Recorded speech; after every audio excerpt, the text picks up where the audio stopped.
on this perfect. Um, we're very pleased to welcome Erin Goings, who is the author of The Port of Missing Men, specifically about our port and some of the unrest and brutal times. And gentlemen, you're on. All right. Well, the rest of us will be muting ourselves, and we'll just let the two gentlemen have the screen. Okay, great. Well, thank you very much. My name is Erin Goings, and I'm sitting here with my colleague, Dr. David Price, a professor of anthropology. And I sure thank you for this opportunity to hang out and chat with everyone. To talk about some of the research I've done and the books, etc. Couple quick things to start out. First off, thanks so much for hosting me. Thanks so much for tuning in. I really appreciate it. And thanks for doing this over Zoom. I know that the COVID-19 pandemic has been horrible for lots of people. And also a big thank you to the Friends of the Library. The Timberland Regional Library is one of my favorite institutions and has been for a long time. So we decided a long time ago that we would do this as an interview between myself and David Price, in part because he's been so influential in my scholarship, my scholarly career, and also because I think this book is perhaps a little bit unusual in some ways, and I think he has read it several times, and I think can help bring out some of the major themes. So I'm just going to introduce Dr. Price real quick. We both work at St. Martin's University, which is in Lacey, of course, next to Olympia. It's a very small school, but we have a real heavy concentration of scholars interested in the Pacific Northwest, and in fact, interested in the Olympic Peninsula and the Washington coast. One of our colleagues, Professor Carrie Graham, is right now working on a big project that maybe she can talk about for this group sometime later, about the Riot Girls and about the intersections of punk and feminism in the Pacific Northwest. So anyway, so this is Dr. David Price. He works here at St. Martin's. He's a professor of anthropology and sociology, and we're very lucky to have Dr. Price here. I'm sure he's one of the best known and most accomplished anthropologists in the US and the world, and I'm not exaggerating that at all. He's the author of several books. The best title of them is Weaponizing Anthropology, which he published several years ago, and then also a series of books with Duke University Press, including Anthropological Intelligence, The Deployment and Neglect of American Anthropology in the Second World War. What Dr. Price focuses on, I'll probably call him David, in part is the relationship between anthropologists, social scientists, and really powerful forces in the United States, including the CIA, the military, and the like. And he right now is finishing up two books, one of which is about the Asia Foundation and the CIA and the like. That should be out in a few years. And I will say, part of my book, the new book, The Port of Missing Men, as well as earlier studies, I really emphasize surveillance and spying, and those with power, people, whether it's police, surveilling, spying on, often those without power, working class people, people of color, activists, and the like. And I will say, as much as anyone, David helped me to think about that. So I'll turn it over to him now, and thank you all again so much. It's my pleasure to introduce Professor Aaron Goings. He's an associate professor of history here at St. Martin's University. And he's a very accomplished labor historian. This is his third book. His first two books were co-authored. The first one was called Community in Conflict, a working class history of the 1913-1914 Michigan copper strike and the Italian Hall tragedy, which won the Michigan History Award in 2014. His next book was co-authored with two professors from here at St. Martin's University. It's a fantastic book about us and our region called The Red Coast, Radicalism and Anti-Radicalism in Southwest Washington. I would highly recommend people to pick up a copy of this. It's almost a tour guide that you can start piecing together some of the labor history right here in our own area. And today, Aaron's going to be talking about his latest book, which is a fantastic book, The Port of Missing Men.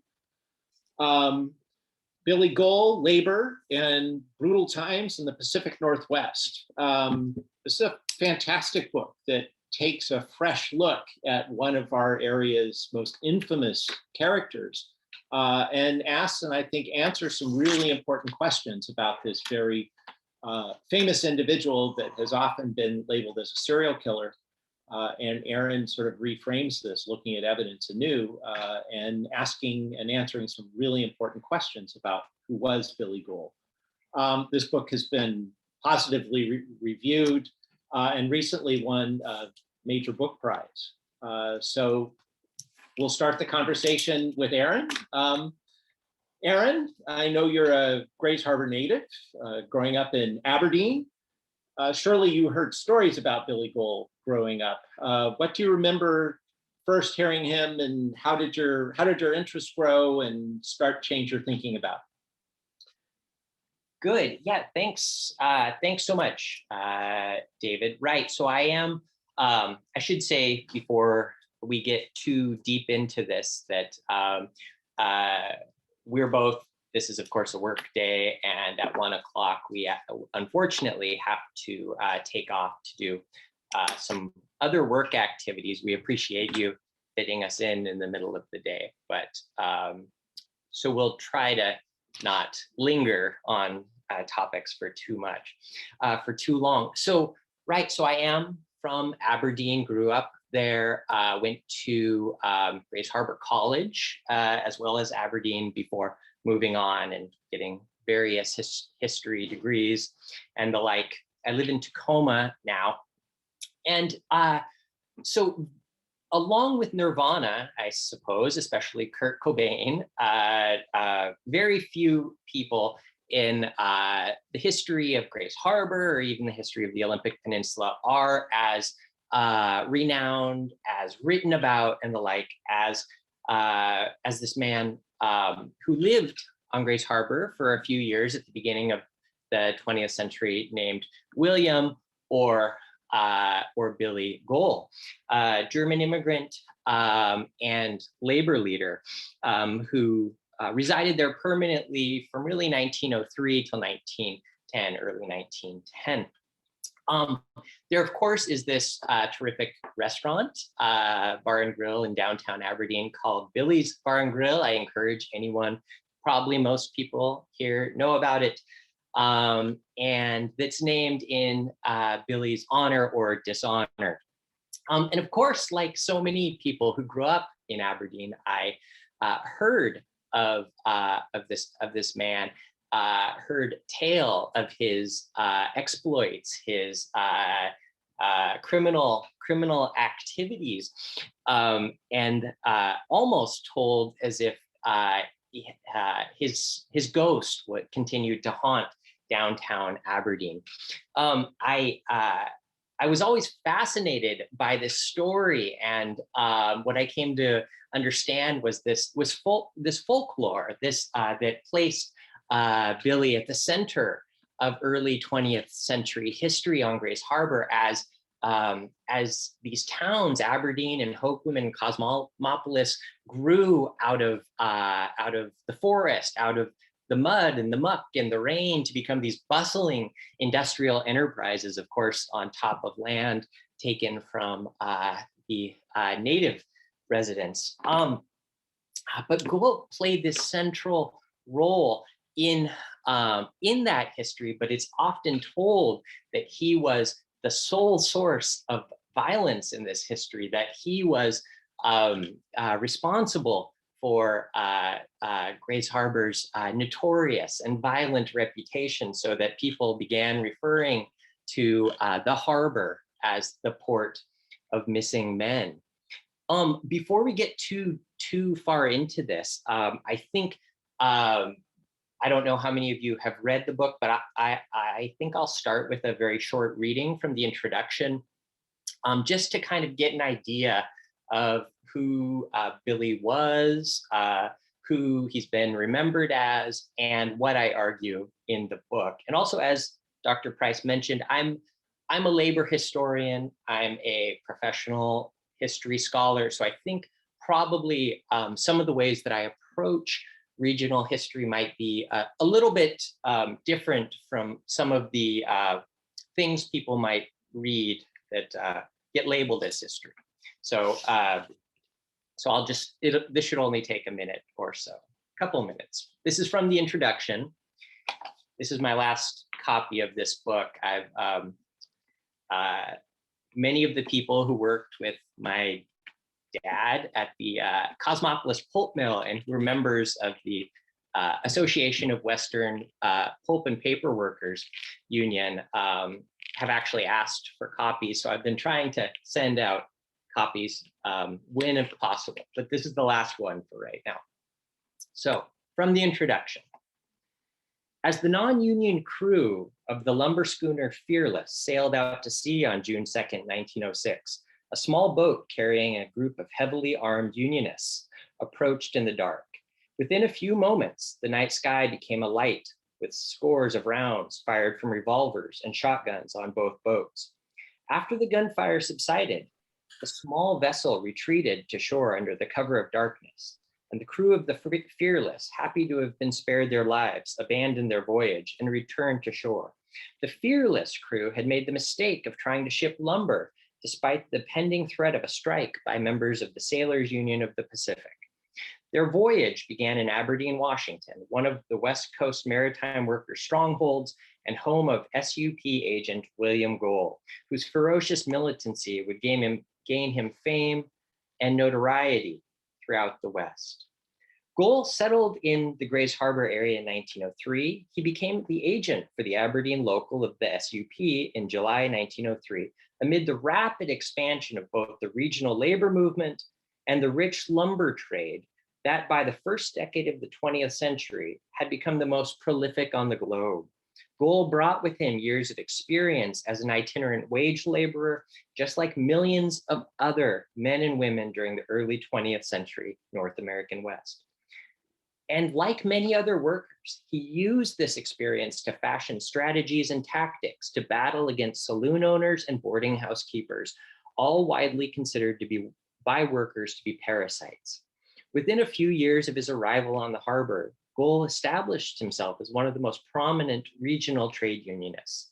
Along with his fellow maritime workers, he created a fiercely militant labor movement, one capable of shutting down the region's lumber trade. Gohl has been the subject of dozens of short articles. His attraction, however, has nothing to do with his labor or community activism. Instead, it is morbid curiosity about, quote, the madman of Aberdeen, the Gohl of Grays Harbor, and the man who launched 100 murders, as he is labeled in titles of some of those works about him. The popular travel book, Weird Washington, devotes 2 pages to Gohl and uses his life to, quote, explain why Grays Harbor had such a violent past. One of the only eateries in Aberdeen that has survived the decline of the lumber industry is named Billy's. 1869, local historian and librarian Ann Cotton wrote that Gohl is the Aberdeen's only first-rate tourist attraction. During Gohl's 7 years in Aberdeen, scores of working men were found dead, floating in the Chehalis and Wishkah rivers. This floater fleet, as the bodies became known, worried local workers unaware of the cause or causes of this spate of deaths, and elites facing public relations nightmare of having their town known for this. Studies have estimated that between 40 and 200 men were found dead in this manner between 1903 and 1910. And during the first 3 months of 1907, no fewer than 10 men found their watery graves in the area. The stories presented in writing about Gohl do not hold up to scrutiny. Over and over, misrepresentations are presented as fact, fiction is truth. To be clear, the overarching tale of the Gohl of Grays Harbor is fiction. It's sheer myth that holds that he murdered anywhere from 40 to 200 men, thus making him one of the most prolific serial killers in US history. He did not. The state convicted Gohl of first-degree murder in the death of Charles Hadberg, and for this crime alone. The jury reached this verdict even after the man who pulled the trigger on the firearm killing Hadberg, sailor John Klingenberg, admitted to the crime after being drugged, kidnapped, and otherwise mistreated before and during the interrogation that produced his confession. As to the claim that Gohl murdered scores of other men, this is based on pure conjecture and contradicted by many facts. Gohl was at the vanguard of efforts to remove fall traps from saloons, which he accused saloon keepers of using to drop drunk or drugged men into the Wishkah and Chehalis rivers after stealing their money. This was the method that writers on Gohl have supposed he used to kill his victims.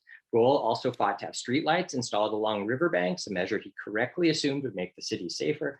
Furthermore, public records state that most of the, quote, floaters found during Gohl's life on the harbor resulted from unsafe living and working conditions.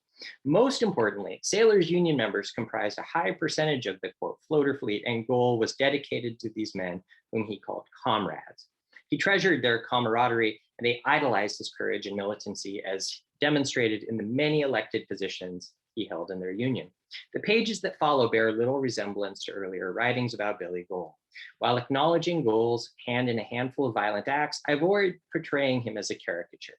I place Gohl in wider historical context, viewing his work and struggles as part of wider societal processes. Unfortunately, like Billy the Kid and Jesse James, Gohl, the Ghoul, has become ensconced in the mythology of the Wild West. And the person is rare who knows of Gohl but doesn't call him a serial killer. Gohl was a prominent labor leader, and local elites saw him as an enemy who needed to be silenced. To accept this history of stories peddled by his enemies and uncritically repeated in self-published books is wrong-headed. For the myth to succeed, it needed to destroy the life and reputation of an activist labor leader and turn Gohl into a monster. For the truth to be known, one needs to make Gohl human again, which I think, as much as anything, is one of the main reasons why I wrote this book. So, thank you. In that passage you just read, Aaron, you talked about one of your goals was to place Billy Gohl in this wider historical context. One of the things that I found fascinating in reading this book is that part of this context was the power base within Aberdeen, or the greater Aberdeen community, of basically Chamber of Commerce type figures, the newspaper, local lumber leaders, lumber barons that were there, who he was very much in their face all the time, trying to fight for workers' rights. Could you talk a little bit about this context that here you have these high numbers of men turning up dead, and it suddenly the fingers all point towards this character that was at loggerheads with the elites in town, and became this target. Could you talk about the sort of setting where all this happened? Right, thank you. Yeah, that was really well said. You should write this book instead of me. we could get a DeLorean in 1989 or something. Anyhow,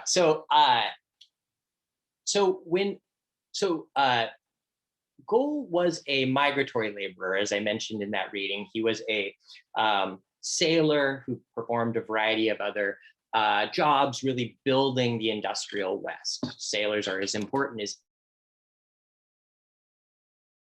materials between ports and the like. And he begins to travel to Aberdeen or Grays Harbor. I like to use those terms interchangeably in part, or the harbor for sake of simplicity. And he goes there around, begins to show up around the turn of the century and settles there in 1903. Well, what happens in Grays Harbor, and specifically the industrial towns, these the twin cities of Aberdeen and Hoquiam, as well as the other harbor town of Cosmopolis, is you have these fairly small, almost sawmill villages in 1900, where a few thousand people lived by 1910.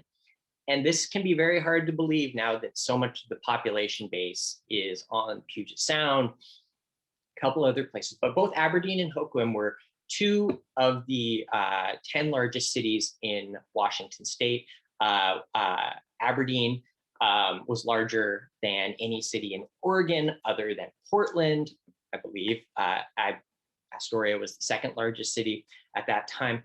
And what's happening is thousands of mostly European immigrants are moving to the harbor, settling in this really complex web of ethnic neighborhoods. And they're working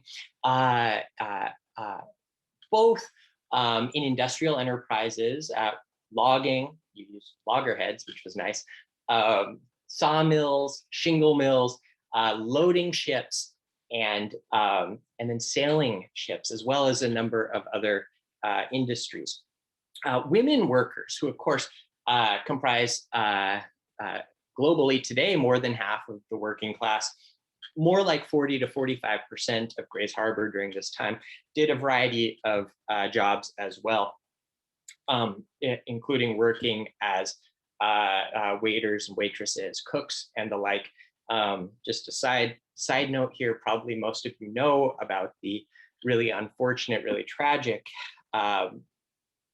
fire at the Aberdeen Museum a few years ago. One of the collections that was lost was one of the most unbelievably valuable collections. That it was this manuscript collection of the Cooks and Waiters Union in Grays Harbor from around 1910. 1910's important because that's when women's have won the right to vote in Washington state.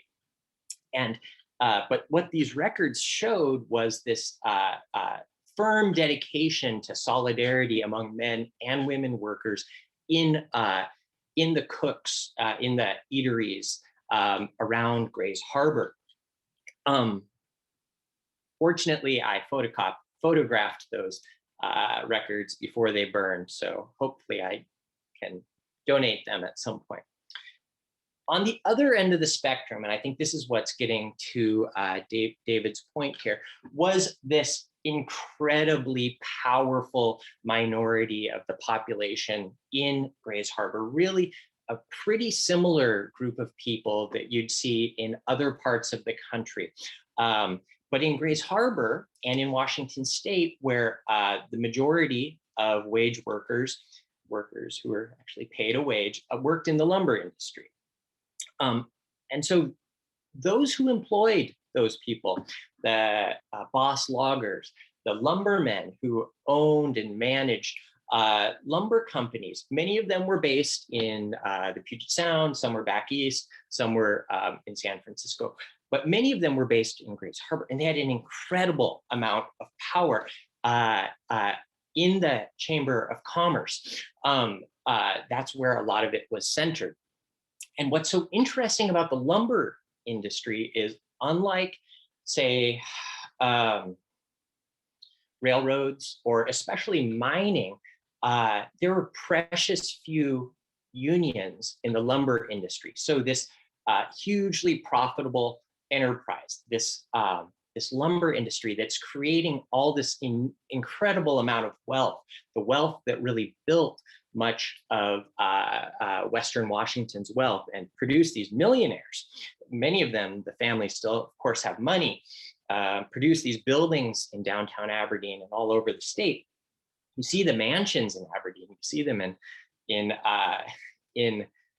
Tacoma too, where I live now. And that group has so much power in the state legislature. In fact, many of the lumbermen, many of the boss loggers, many of the mill managers also are mayors or city councilmen or members of the state legislature. Governors often emerge from this group known as lumber barons. And maybe more important than that is this really firm control they have over the press. And I think that that's an important part of labor history that often gets, working class history that often gets marginalized, is the close relationship between newspapers and employers. Newspapers, as often as not, really representing the interests, the views, the news as created by employers. We of course see it today all the time, 100 and some odd years later, where journalists just simply repeat the press release put out by the police or whatever whenever there's a police shooting. But this is certainly true 100, 110 years ago, where newspaper editors in particular, and there was a lot of newspapers in Grays Harbor 100 years ago. I mean, we're talking about at least a dozen existed in Aberdeen and Hoquiam, more than a dozen for the harbor as a whole.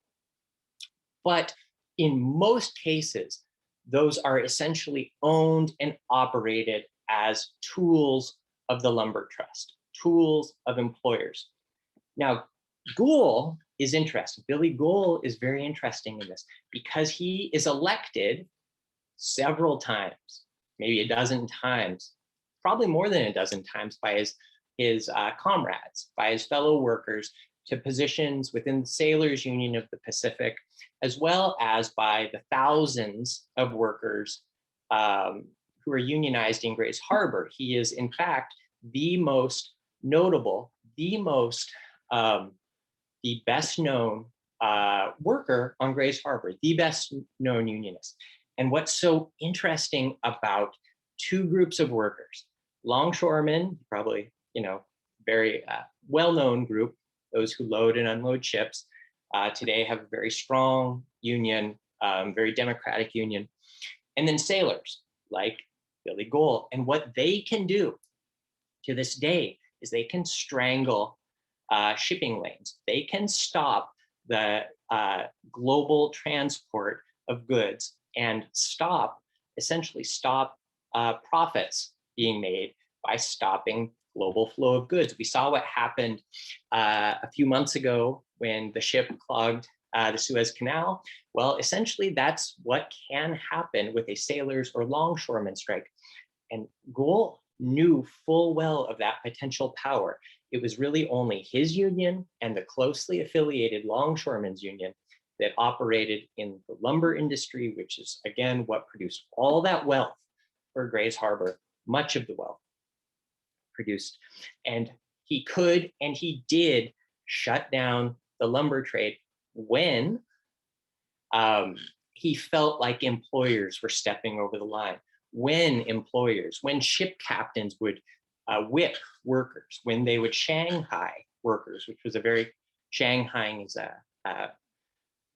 another term for kidnapping workers. Conditions aboard ship were so bad, so oppressive, so violent to workers that to get people to serve aboard ships, often captains or their friends, their agents, would drug unsuspecting workers, hit them over the head. They wake up on ship as it's out to sea. They can no longer, you can't really quit work when you're on the ship. You can only jump overboard and drown. That's one of the main ways that ship captains got workers. And whenever Gohl and his fellow workers, whenever his comrades saw employers, saw lumbermen, saw ship captains stepping over the line, breaking the law, acting with violence against powerless almost exclusively immigrant workers who had no say in politics, no vote, and the like, Gohl could and did shut down that trade. So.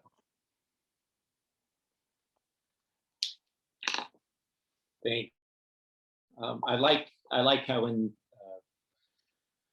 that little passage there, speaking about those matters, you described that employers were acting in violence, which stands in good contrast to what Billy Gohl is accused of so much there. You also spoke about how newspapers were repeating employers' interests rather than the workers' interests, the sort of stories that they would tell. So, as a historian interested in reading the primary sources and getting through all of these materials, I assume many of the facts were scrubbed by the newspapers as they put this together. So can you talk a little bit about, as a historian, what sort of methods do you use? If the newspapers are telling a story that's one sort of cooked up version, how do you piece together a mystery like this as a detective working on a case that's over 100 years old? Right, and that's a really good question, because this is the book is a biography, and it is in some ways a labor history, but it's a very difficult kind of book to create because so much that has been written about Gohl in the past by true crime writers, by journalists and the like, looks back on these few months between January 1910, February 1910, and the summer of 1910, when Gohl's arrested, put on trial, and the local newspapers produce hundreds of stories about Gohl that then get repeated in the regional and the national press. And since then, I guess unsurprisingly, people who have written about this area just repeat those. What labor historians do, in part, is we have an understanding of the role of power, of class, of gender, of race, and the like, and the power of those writing these newspapers and their close relationship with other political and economic rulers. What I did was really, I guess, as much as anything, two parts to add to this story. The first part is I looked what actually happened. I looked at what Billy Gohl wrote. I looked at what he actually did throughout his entire life. And then I looked at what other people like him did and said. Other people, these people who, again, are the majority of the world, working class people, but who are only represented in this tiny, tiny percentage of any writing. If you see, like, just to use an example, fairly obvious example, if, unfortunately, Bill Gates died, versus a custodian at Microsoft, how much ink would be spilled over one versus the other. And the same is true in the way that many people write about American history, write about world history. History often is written through the eyes of the victor, but it's also written through the eyes of people who have power and who have wealth. And what is fairly clear, if you look at Gohl's career and you look at the people around him, you look at other workers, you look at other people who he was devoted to, who were devoted to him throughout his whole life, who repeatedly gave him hundreds or even thousands of votes for a variety of positions, that it's a very different story. That, as I mentioned in the reading from the book's introduction, Gohl was, he was a very tough character. He was a person who was very willing to get into fights with people who were breaking the law. When employers used violence against workers, Gohl was willing to get in their face, yell at them, He even exchanged shots with W.B. Mack, easily the most powerful, probably one of the wealthiest people on the harbor. Now think about how unique that is, that this person, this migratory worker, was willing to not only get into fights with other workers, with scabs. It's been said that he could hire one half the working class to kill the other half. Well, I think unfortunately that's often true in wars or even strikes, where workers often fight each other. But Gohl had in his sights employers. He understood power relations, and he often would take his complaints right to city council, right to those with power. And on picket lines, he would challenge directly employers. Again, those people who command so much violence, those people whose mills and logging camps killed so many hundreds of people in the early 20th century, late 19th century, who locked up so many people into these torturous conditions like prisons and jails, who were like Gohl, people who were homeless, essentially homeless for much of their lives, who migrated between different parts of the country doing work. The other piece of this puzzle, and I think that this is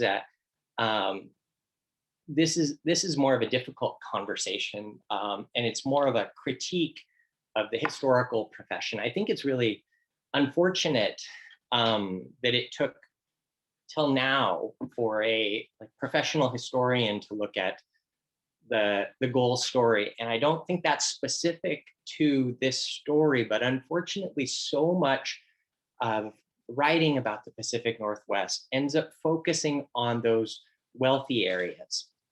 Seattle, I might joke that every time someone in Seattle coughs, there's a book about it. But if you look around at the Olympic Peninsula, the Washington coast, it's very rare, unfortunately, that that people spend years researching and writing an academic book that would then circulate among other historians. Part of that is there's no universities there, or really anywhere near Grace Harbor. There's no archives. And then, again, to mention this really tragic fire that robbed us of just a really heartbreaking amount of research materials. So what I did and what I continue to do is look at the wider context, look at the relationship between employers, bosses, politicians, police, and the press, and see what happened thousands or countless numbers of time all over the country. It happened in the 19th century. It happens to this day, that when someone has so much power, a working class person, an activist, that those one working class person, one activist challenges those in power, that those at the top of society will work together to silence them in some way. It happens almost every time throughout American history, when a working class person, when a person of color, when a radical feminist gets too much power, begins to exert too much influence, there's a very good chance that the FBI, that private detectives will begin to operate against them. And I want to say here that this is an interesting part about this story, is this very big role played by labor spies. Perhaps it's known, I don't know, but the Pinkerton Detective Agency, I would say probably the most notorious, maybe the most nefarious company in American history, is a professional spy agency that labor spies, they often went by the euphemism of private detectives. But what they did, and actually the Pinkertons continue to exist to this day, spying on workers at Amazon and the like who are trying to unionize, is they would infiltrate unions, infiltrate left activities, and then essentially manufacture evidence to be used against those activists. Happens all throughout American history. It's not surprising. I don't think there's I mean, certainly not a labor or a social historian who would counter that. It's very obvious what spies do against activists, against labor unions. I've got a Industrial Workers of the World pennant up there behind me. And what we see in the years after Billy Gohl goes to prison in 1910 is these labor spies, either Pinkertons or the Field Detective Agency, a spinoff from the Pinkertons, along with public spies, so spies funded by the government, spy on anytime workers begin unionizing, anytime they begin talking about strikes. These spies are talking about it, they're informing the police, they're informing employers, and they're manufacturing evidence. We see this in cases across American history. And I think one of the reasons why I've worked so closely in my career with Dr. Bryce is that he's done so much research through the Freedom of Information Act, looking at especially national spy agencies like the FBI and how they infiltrate civil rights groups, labor groups, feminist organizations, those sorts of groups, to disrupt their activities using any means necessary.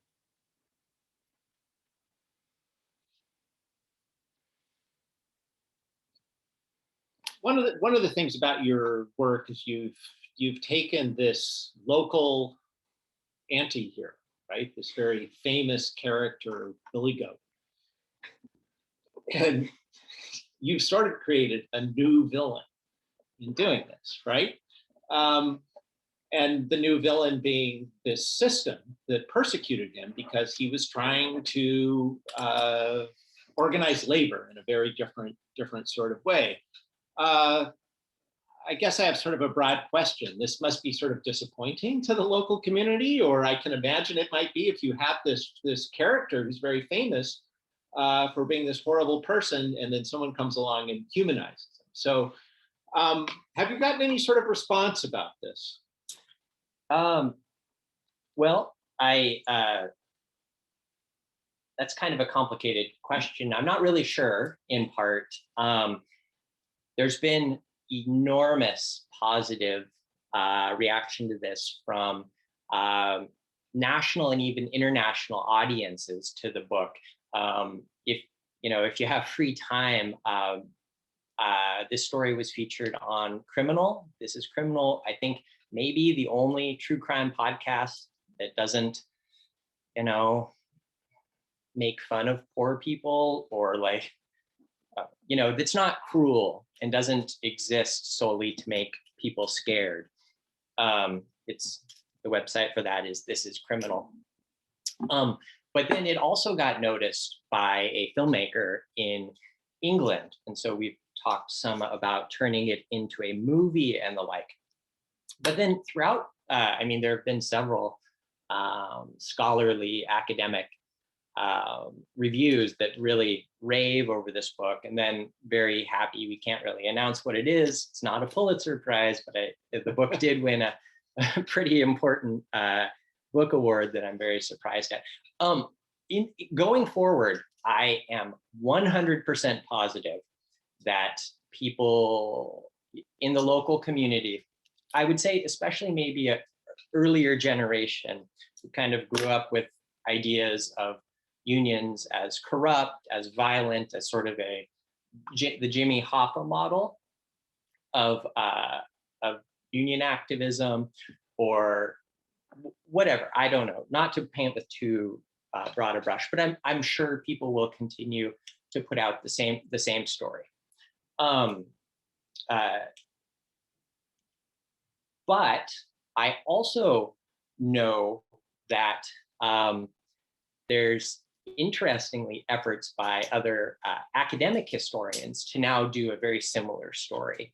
And I think that there's work going on, again, among historians to write a similar history of Billy Gohl. I do think that this, if there was more, if like history was democratized, it's kind of hard to talk about, but if more scholars, if more historians who really understand the context of Northwest history, who understand capitalism, who understand xenophobia and the like, and who understand the power relations of these local communities, someone would have written this book decades ago. I mean, maybe they would have had fewer misspellings than I did, but there might be typos. But I will say a really exciting part of this project is that the University of Washington Press, I mean, this phenomenal institution in Washington State, based at this elite institution, UW, published it. And I mean, I'm just so thrilled because just a couple months ago, I mean, I don't know how many people know this, but university press workers, staff members are so overworked. They work so hard on so many different projects, often underpaid, but the workers at the University of Washington Press just unionized. And so now moving forward, they can have a say on the job, and actually are really working to democratize the workplace. So I think I won't assign my own book, but I'm probably going to assign University of Washington Press books, and then also buy them from Powell's, which is unionized by the ILWU. I'm looking at the time, and I know we're interested. You're interested in having some questions, so I guess we'll look at the Zoom audience and see if there are any questions. There's a question for you in the chat. I can read it. Dr. Goings, obviously Billy Gohl was an extremely militant union activist. How would you describe the level of militancy in general in the Grays Harbor labor movement during Gohl's era? Great. So thanks, Craig. The term militant, so I'm, just so you know, I was born in 1980. So the term militant, when I was a young adult, especially took on an especially negative term, and was almost always used to talk about people in the Middle East. It was often used as another word for terrorist. I think I remember endless times hearing on the various news programs that's how it would be used. But militant actually is a word that really a synonym for it could be aggressive or tough and fighting, if you will. And I will say American history, this kind of ties into the second question.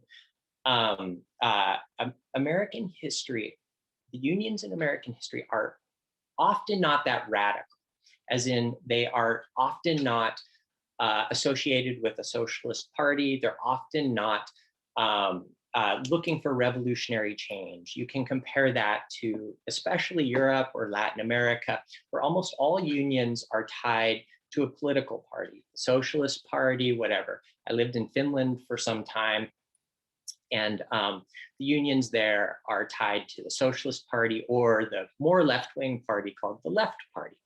And there's this close relationship. But in the United States, there's not really, historically during Gohl's time, there's not really a relationship, much of one, between unions like Gohl's union and politics, and certainly not with socialist politics. Today, most unions are closely affiliated with the Democratic Party, but certainly not a left-wing party. In some local areas, I think that's happening with the DSA, Democratic Socialists of America. But militant is something different. Militant is really, that word is so nice. It captures a fighting spirit. And I will say that whether we're talking about union members, union activists like Gohl, who are in these very small trade unions that often are not involved in politics, so, and are often overwhelmingly white and male, and often in just overtly racist, white supremacist, made up of Nordic immigrants or native-born white Americans. So in that lump together group, like Gohl, or the other one, which I've written about in my other books, especially the Red Coast, the more left-wing unions, like the Industrial Workers of the World, the Wobblies, in both cases, in Grays Harbor, in the lumber industry, in Washington State, in the Pacific Northwest, there's this real fighting spirit. There is a willingness to strike. There is a willingness to occasionally break the law. What distinguishes Gohl in part is this really powerful, potentially powerful place that the maritime unions have. For a while, and in the 20th century, the Teamsters had a similar amount of power, where they could shut down national trade. Teamsters are truck drivers and other similar sorts of transportation workers. And Gohl, not only that, but he had such remarkable allegiance among his fellow workers. They looked up to him, idolized him, celebrated him, gave him prizes, just kind of incredible. These poor sailors would like buy him and his also very militant wife, Bessie Gohl, like dinnerware, crystal dinnerware. But then after Gohl, really these more radical unionists, like the Wobblies, often the Socialist Party, begin working to unionize, especially immigrant workers on Grays Harbor. And I know, I don't know, but Pacific Northwest history is often written about as if it's just a big homogenous group of white people, that everybody spoke the same language. But in places like Aberdeen and Hoquiam, Raymond, South Bend, lots of other places, there were dozens of languages being spoke. And people came from all over the world to work in these different jobs. And what's so interesting, in part, is this tremendous militancy, again, as workers were willing to fight. And then on the other end of the spectrum, employers, in every possible case, acted together, showed their class consciousness. Class consciousness, term often used when people of a similar class act politically to further the interests of their class, often in opposition to another class. Employers are always acting in class consciousness in Grays Harbor, in the Northwest, in the lumber industry, and often quite violent. It's pretty remarkable, actually, in the Pacific Northwest, how we have these bankers and these managers and these store owners who will get their guns, they will get their clubs, and they will go fight on the street against workers. They, of course, never go to jail. They never get arrested. They're closely tied to the police. The other question here, and maybe this will be one of the last ones, unfortunately, this thing about, I like it with this question from Jessica that connects history to the present. I think that can be really important to take lessons from the past. But the United States has today one of the lowest union memberships in the wealthy world, among wealthy countries, including Europe, and other highly industrialized countries, especially compared with Europe. And so today, I think as Americans, we might think that we're this most privileged of all people, that we have the most rights, that we have the best conditions. But in fact, compared with Europe, Americans are overworked, underpaid, and have very few rights on the job. United States, in part because of our weak union memberships. States in the country have these things called at-will employment, which means your employers can, at any time, for any reason, unless you have a union or you're a state worker, in many cases, they can, for any reason or no reason, fire you. If you're too tall or too short, if you date the boss's cousin, if you show up late or you show up on time, they can get rid of you for any reason. Compared with Europe, not at all. That, of course, could never happen. In the case of the Nordic countries, for instance, often 70 to 90% of workers, 85, and they have this close relationship with the Socialist Party, the Left Party, and the like. So there's this close relationship between workers' interests and political policy. So whereas in the United States, it's a little bit different. The labor movement sort of evolved separately from politics. And then I guess one more quick thing, unfortunately, maybe 2 minutes. The union, I guess I'll just say one Grays Harbor was for many, many decades. During Gohl's time, it was the most densely unionized place in Washington state, something I often talk about. Throughout the 20th century, most of the 20th century, that was the case. I remember going to Labor Day parades as a kid. I remember being on picket lines as a kid. When you could just throw a rock in any direction and hit a union member. What's happened in part is with the decline of the lumber industry, that unfortunately, that's where much of the union membership existed. There are, of course, unions all over Washington state, especially in education, healthcare, public service. But unfortunately, many of the large scale, especially the militant, massive unions, went away with the decline of those industries, or with the overt union busting that happened in many places. I think one of the largest industries, of course, in the Northwest, in the Olympic Peninsula, was always lumber. Today, there's a large number of prisons on the Olympic Peninsula, which is workers there are unionized, but that's quite a shift in industries, unfortunately. So unfortunately, we have to wrap things up. I'm hoping, it seems like I don't know how many people are here, but I'm hoping that if you have anything to ask, we stay in touch, and you can email me at agoings, AGOINGS, at stmartin.edu. It's just agoings at stmartin.edu. I'm happy to talk about the book. You can, of course, buy it from the University of Washington Press or many, many other places. And I look forward. Yeah, I think you maybe Duffy's restaurant, I think. Yeah. Haven't been there in a little while. The Paulson Museum. Yeah, the Paulson Museum. Boy, that's a great place. Got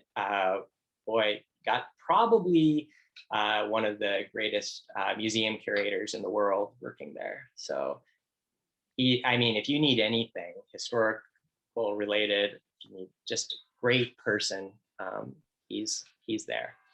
John Larson will be our February speaker. Yes, great. He's just the best. So yes.